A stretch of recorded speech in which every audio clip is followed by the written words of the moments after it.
Thank you so much. Good evening, everybody. I would greet you in all the languages of Ethiopia, but I'm told that there are more than 80. So that would keep us here all night. So let me just say, Endemim Walachu.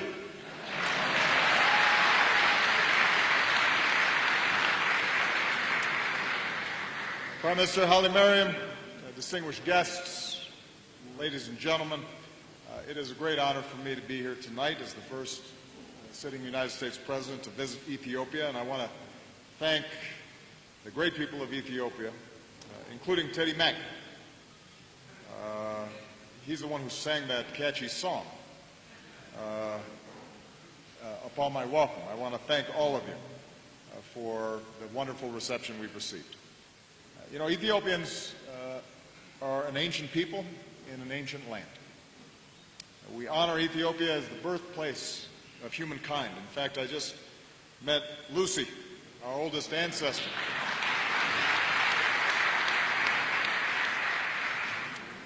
As your great poet laureate wrote, "Here is the land where the first harmony in the rainbow was born. Here is the root of the genesis of life. The human family was first planted here." When you see our ancestor, 3.5 million years old, we are reminded that Ethiopians, Americans, all the people of the world are part of the same human family, the same chain. And as one of the professors who was describing the artifacts correctly pointed out, so much of the hardship and conflict and sadness and violence that occurs around the world is because we forget that fact. We look at superficial differences as opposed to seeing the fundamental connection that we all share. And for more than a century, our two nations have enjoyed a harmony that enriched us both. We've worked together to lift up the fortunes of those most in need. Tonight we also remember former Prime Minister Meles and his dedication to reducing poverty. Together we've sheltered and cared for refugees fleeing conflict. We've sought to secure our shared future against those who would threaten us. Of course, of the many contributions Ethiopia has made to the world over the centuries, I'm certain that Americans want to thank you for one in particular, discovering something that sustains people around the world day and night, and many people in the White House, and that is coffee. Thank you, Ethiopia. We are large consumers of coffee in the White House. And Ethiopia has ignited the imagination of Americans for generations. Before African Americans won their civil rights, many of them were inspired by this country, a nation that never suffered the indignities of colonialism, people who defended their freedom and their right of self-determination. You already mentioned, Mr. Prime Minister, Colonel John Robinson, an American who was one of the fathers of the Tuskegee Airmen.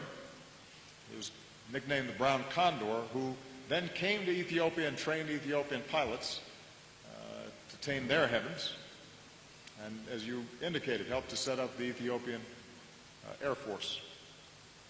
You sparked the passion of American poets like Paul Laurence Dunbar and Langston Hughes, who saw in Ethiopia a dignity to be celebrated and emulated. Ethiopia kindled a commitment to service for generations of young Americans who volunteered for the Peace Corps and who have for decades worked alongside the people of this proud land. For my part, I was impressed by the courage of the Ethiopian journalist that I welcomed to the White House earlier this year, moved by her determination to champion a robust free press, and I very much appreciated the comments you made at the press conference today about the evolution that's taking place to deepen democracy here. So the deep connections between our peoples is built on the values that we share. We saw that so clearly 2 years ago when the Boston Marathon suffered that horrendous terrorist bombing. And in a gesture of great solidarity and compassion, the runner who won the race, an Ethiopian, returned his medal to honor the victims of the attack. And at this year's marathon, Americans cheered all the harder when he once again crossed the finish line first with an even faster time. And that, I think, is the hallmark of the American and Ethiopian bond. We don't give in or give up when things get hard, but we come back better and we come back strong. So there's no doubt that Ethiopians and Americans are sprung from the same root of life. We have evidence of that. Tonight I'd like to offer a toast to another century of friendship,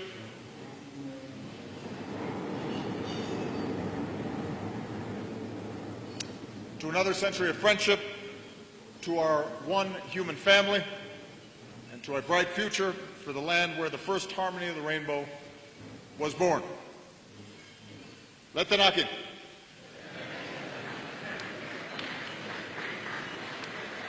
For you Americans, that means to our health. Or cheers. Thank you very much.